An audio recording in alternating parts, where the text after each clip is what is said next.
Well, I could give you a principle that if you followed as an apologist, you'd do well, and it would be following her advice. All things for God begin before God on our knees. And the reason that is because we need more wisdom than we have. We need more strength than we have. We need more insight than we have. And if you're really going to be able to connect with the heart and mind of another person, you have to see them through the eyes of Jesus. Dan Burke, founder and president of the Avila Institute for Spiritual Formation. Thank you for being with us today. Yeah, it's great to be with you. Love your ministry. It's really important for the church, and I think I listened to it before I became Catholic, if I remember right. Oh, well, thank you. That's very kind of you to say. I kind of would like to pick your brain a little bit today for the folks who follow us here on our Focus podcast, because lots of them are working in this new apologetics area, and trying to explain and defend the faith. And I wonder sometimes if we are attentive enough to our spiritual life when we're engaged in that intellectual combat. So you have a new book, Devil in the Castle, Yep. St. Teresa of Avila, Spiritual Warfare and the Progress of the Soul. Congratulations on the book. Thank you. I want to start with a really basic question about the progress of the soul, though. Why do I have to contend with the devils? Why not just pray and live charitably and let other people like the saints and the angels deal with the demons? Because God said to, or we're following, that's a little simplistic. But of course, Jesus is our model in all things, and he contended with the enemy. St. Paul notes in Corinthians that we war not against flesh and blood, but against principalities and powers. So if you don't contend with the enemy, then you de facto lose, and likely going to lose your soul. So it's a normative part of the Christian life, and everyone needs to know how to fight. And in our time, the battle is way worse than it has been in even recent decades. It's intensifying. And so that's why I wrote Spiritual Warfare and Discernment of Spirits. It's why I wrote Devil in the Castle, is to wake Catholics up to what's going on and how to fight. And Teresa of Avila, why her? I mean, what is her role in the kind of, I suppose, in the toolbox of spiritual warfare? What are her gifts? Well, one, I mean, she helped me into the church and has been a big part of my life. But the Interior Castle, which is what I based my book on, is the most important book on prayer in the history of the church that I'm aware of. And I don't think I'd find many arguments against that. And in that book, she reveals that there is this pathway to God that includes various phases of spiritual development and growth, and that there are specific ways that the enemy attempts to thwart us at each stage. And there's really nothing else like it really written with those two unique perspectives, the normative progress of the soul and then how the enemy engages us at each level. And so I just thought it would be extremely helpful to the faithful to understand it. So she uses a metaphor, really, an extended metaphor of the interior castle. But for her, it's not just a metaphor that she dreamed up. This is how she experienced the spiritual life. Well, it's how she experienced it, but also, like, for instance, in Medina del Campo in Spain, where she met John of the Cross, and story tells it that they were both levitating as they were talking at the convent there. But there's a castle within eyeshot, if that's a right use of language, of that, within sight of that monastery or that convent. St. John of the Cross, for years lived in a monastery that was, across the valley from a huge castle. So these were very common in their times. And so she, of course, used it to help illustrate for the people of that time who also were familiar with castles and moats. Right. So, well, can you maybe just say a word or two about her writing style? Well, how is she as a stylist? Difficult. Definitely not. John had some Thomistic formation. Teresa was very female in her writing style, which I'm not saying is problematic, but it's not as linear as guys tend to communicate. So and she takes bunny trails and all of that, and she talks about experiences and then principles, and then argues with folks who she's encountered, and relays those things to us without telling who she was arguing against. So it's her works are harder to navigate, if you will. So in this book, the Devil in the Castle, St. Teresa of Avila, Spiritual Warfare and the Progress of the Soul, you're not quoting her, but sparingly most. I mean, it's not just a book of quotes and here's what she said. And you wanted to reflect more on her meaning than, I suppose that writing style, in a certain way, you want to simplify it for people or clarify it. Yeah, that's exactly what I did. It's probably my forte is boiling down a lot of complexity into some simple, not shallow, but clear, linear, stepwise approach to dissecting and understanding the interior life. So what I tried to do is cut a path through, I guess if you could describe the difference between Teresa and I, aside the fact that she's a saint and I'm not, is that you might describe her writings as this beautiful garden with all this complexity and beauty and flowers and whatever. I'm sort of like the concrete path in the middle of it. Yeah. So what I tried to do is cut a concrete path through it. Right. And so maybe give us you break your chapters down to kind of walk us through the very steps that she would walk us through. But as you said, it's very easy to get turned around in her writing. But you give us the same steps that she gives us in the Interior Castle. Yeah, but I simplify it. Like when in the Sixth Mansion, she says, well, let me give you keys to understanding whether or not a locution is from God. And then she gives a list and takes a bunny trail, comes back, gives another list, takes a bunny trail, comes back.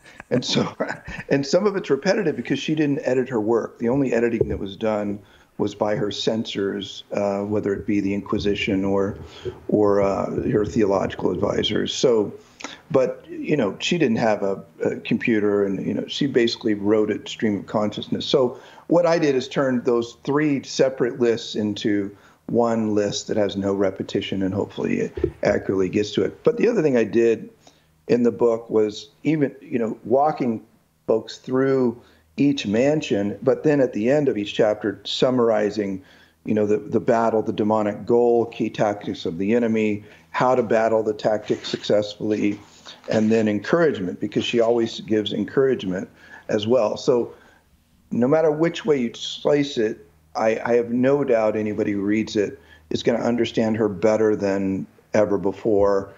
Most people read The Interior Castle and walk away sort of dazed and thinking, wow, that was beautiful, but I don't know that I really understood it, Yeah. So this is actually a good companion for it as well, to understand her mindset and how she thought and that sort of thing. What you just described, when I was very young, when I was in college, someone gave me The Way of Perfection. Mm-hmm. And I actually had that experience of like loving every word of reading it and getting to the end and thinking, I don't know what that was about. That's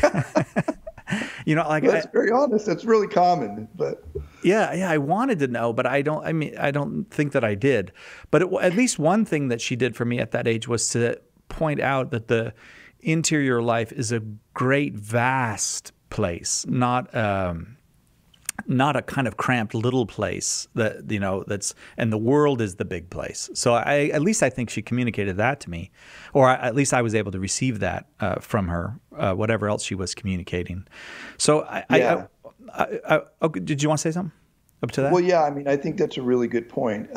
One of the beautiful secrets about the interior life and about relationship with God is we're finite and He's infinite. So the exploration that we get to, the journey we get to go on of discovery never ends. Yeah. I think sometimes as Catholics, we can think, well, I understand prayer, light switch on, light switch off. But, if you ask the average person so then define vocal prayer. Okay, great. Now define meditation.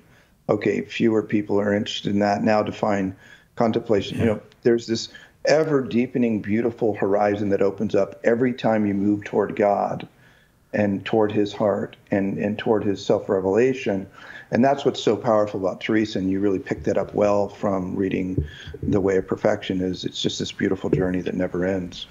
Well, my concern about the new apologetics movement, of which Catholic Answers is a part, as a matter of fact, I think was under Carl Keating was one of the forces that began the new apologetics movement, is that we can be somewhat worldly in a way, that the apologist in a certain sense is a worldly person because the apologist is actually trying to answer the objections, the confusions, and even the deceptions of the world. So maybe you could reflect with me a little bit about what St. Teresa might say to the person who she certainly wasn't against the intellectual pursuits, and she valued well-educated priests. She talks about that all the time. But what are the dangers of undertaking an intellectual defense of the church? What are the spiritual dangers of it? Well, I could give you a principle that if you followed as an apologist, you'd do well, and it would be following her advice. It's one of the sayings of our community, the Apostles VA community, which is all things for God begin before God on our knees. And the reason that is because we need more wisdom than we have. We need more strength than we have. We need more insight than we have. And if you're really going to be able to connect with the heart and mind of another person, you have to see them through the eyes of Jesus himself. And so the only way to do that is to draw near to his heart in prayer and be, vivified, if you will, by your time with him. So if you're going to try to serve the world, as Martha certainly desired to do when Jesus visited she and Mary in Bethany, you need to first do what he said first, which is, Mary has chosen the better part, and this is more important than the service. So begin at his feet, at his listening, and then rise and go serve God's people. I think combined with, sound intellectual formation, that's a formula that changes hearts and minds, reaches hearts and minds. And also, going back to the title of your book, Devil in the Castle, it defends us against the assaults of the devil, because the person who decides they'll make an avocation or a vocation of defending the church is going to face abuse, demonic abuse, so to speak, and efforts to derail that person. That's really well said and dead on target. I think the normal Christian life is one where we are assaulting the gates of hell. It's often read improperly, that scripture passage, as if gates move and they can't attack the church. It's not the way it's really properly understood. It's properly understood is that we raid hell. Yeah. And we break down the gates. We find the people who are inflicted by the devil and deceived by the devil, and through whatever means necessary, bring them out. That means we come into confrontation. St. Paul said, we war not against flesh and blood, but against principalities and powers, and against the strongholds that are in our minds and our hearts, right? But he speaks a lot about the mind, and that the weapons of our warfare are divinely empowered. So, a good apologist who understands the truth and understands how to love another person and deal with them in a very personal way will be able to deal with the demonic. So they're praying the St. Michael prayer to free up the other person's heart and mind as they speak to them, and then clear the room, if you will, to give room for a conversation where they can even hear you. Apologetics in our time is almost an impossible task because we're in a post-rational society, and apologetics presumes rationality, Yeah. But I think that we have to get to the hearts of people. We have to deal with the demonic, and then that builds a bridge over which truth can pass. That is so helpful. That idea of living in a post-rational society, very, very helpful. So maybe you could, for the apologist who's listening, because that's primarily our audience, folks who are interested in apologetics. Help us with what they will find in Saint Teresa in her interior castle, but the way you have presented it in The Devil in the Castle. What do we find as we take this little walk with her? Well, so for the professional apologist or the armchair apologist or the new apologist, whatever, which is supposed to be every Christian, right? Yeah. Everyone should be prepared to share the hope that lies within them, as Scripture says. So if you are talking to someone and just yakking at them, and you don't really understand them, you're not going to be very good at what you do. But if you gain an understanding, for instance, of St. Teresa, of what is the normative pathway of a soul and what are the things they're dealing with. I'll give you an example. St. Teresa notes that as you begin to enter the castle, moving from the outer court of the castle into the castle, you will experience tremendous warfare because they know at that point you're weaker than you will be later. They know if you get in, you settle down and really do pray, you're going to be a very hard nut to crack for them. And so they really throw a lot at you. And she describes how that works, the drawing to the world, and to the flesh, the drawing to, notoriety or accomplishment or whatever. And so if you, as an apologist, you understand, I'm dealing with a person who's outside of the courtyard, and understand Teresa's vision of what does that mean about the way a person in that state thinks. And then you might, apologists are not just to get people to go into the castle, right? They're to get them to come first into the kingdom sometimes, or maybe into later aspects of the castle. And if you understand where they are, you're going to have an insight into what they can even tolerate. As another example, I try to dissuade people from, usually the people who come to us are already peeking in the door, right? But a lot of them have involvement in things like non-Christian Eastern spiritualities or centering prayer or whatever. If I don't understand where they are and what's normative in terms of what the demons are doing with them, I may take an approach that is futile or going to confuse them or too advanced or whatever. And so this sensitivity to the state of the soul is, I think, invaluable to the apologist in terms of how they argue, how they present truth. How many mansions are there in the castle? Well, there's 7, but not really. So she describes 7, but she says there's many more based on the individual and their particular, path to God. And so, thousands, hundreds, I don't really know. But all these little places where they encounter God and he reveals what they need to know, and they're given the opportunity to fight and progress as is necessary for their salvation.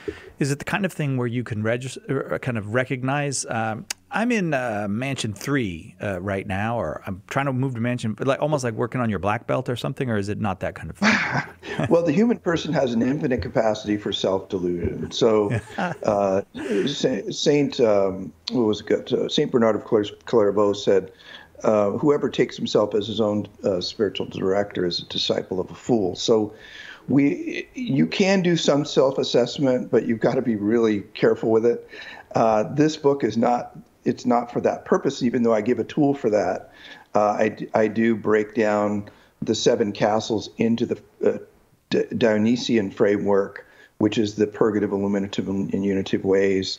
And I give the person the ability to assess various aspects of their growth in God based on those 3 ways. So you could use it that way, but I would just proceed with caution.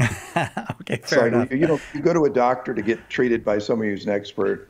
It's really a good idea to consult with a spiritual director. So a person picks up Devil in the Castle, meets Saint Teresa, and as the subtitle says, Saint Teresa of Avila, Spiritual Warfare and the Progress of the Soul. What's your hope that they come away from having read this book?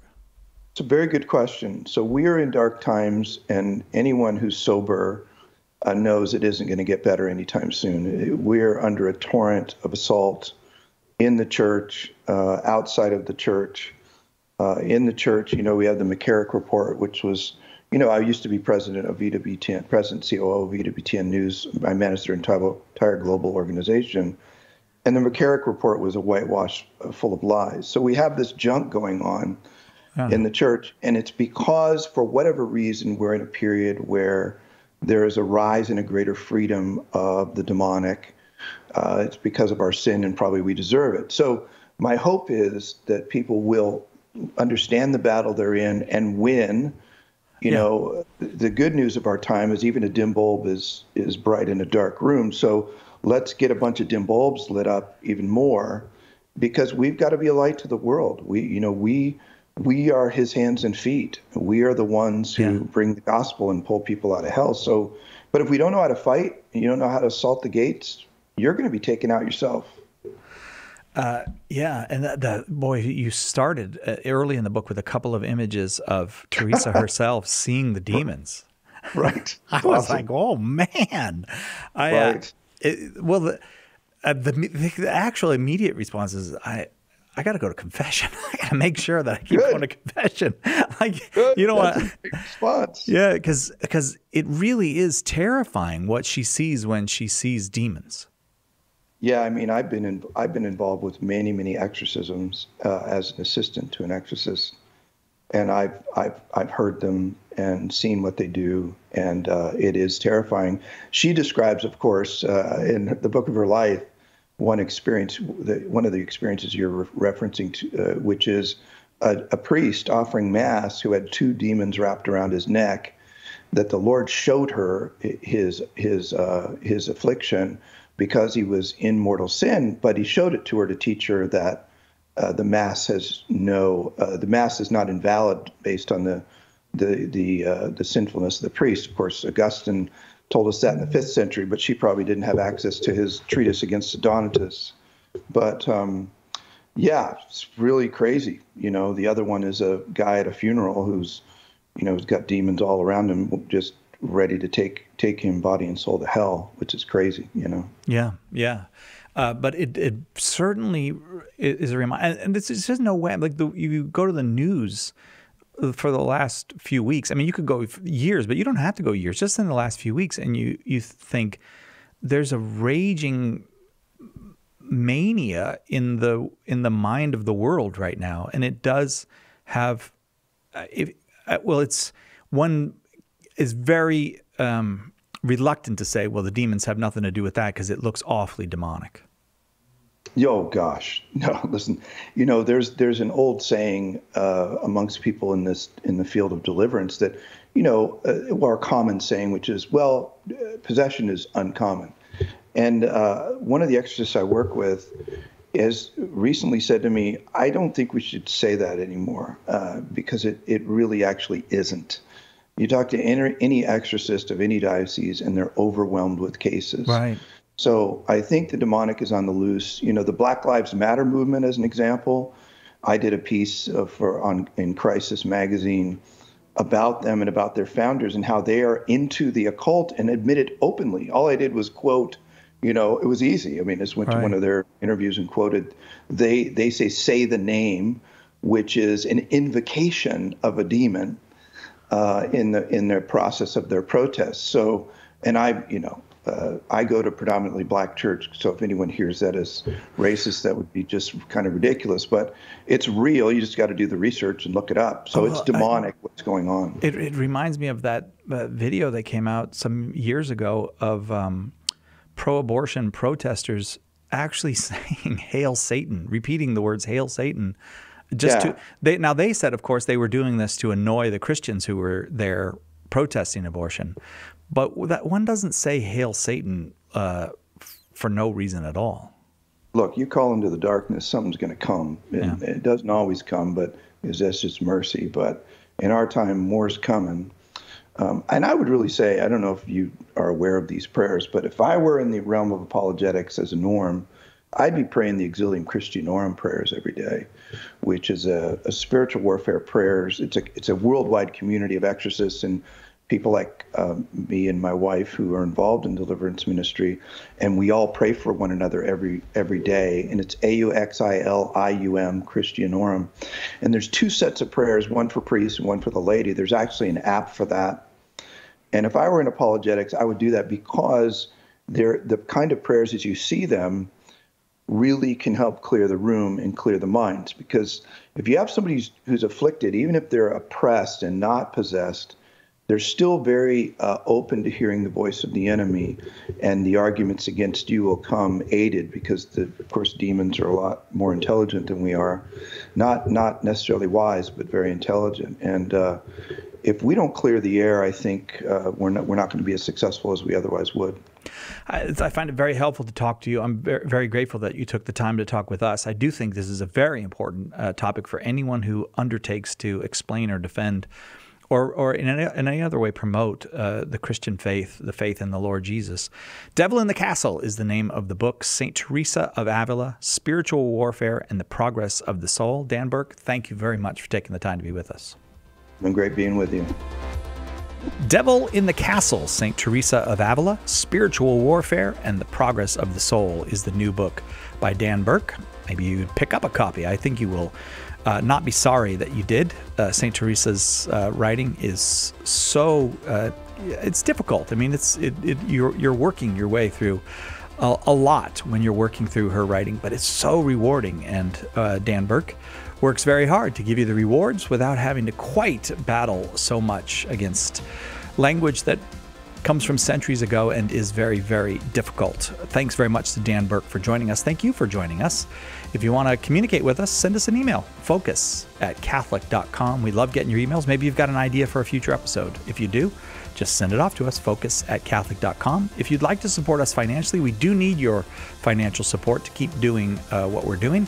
And you can give that support by going to givecatholic.com, givecatholic.com. And as always, if you're watching on YouTube, subscribe, hit that little bell so you'll be notified when new episodes are available, and help us to grow our numbers and reach more and more people via YouTube.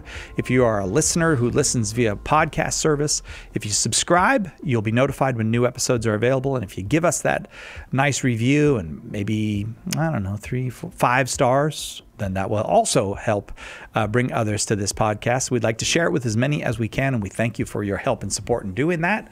I'm Cy Kellett, your host. Thanks again to Dan Burke, our guest. We'll see you next time, God willing, right here on Catholic Answers Focus.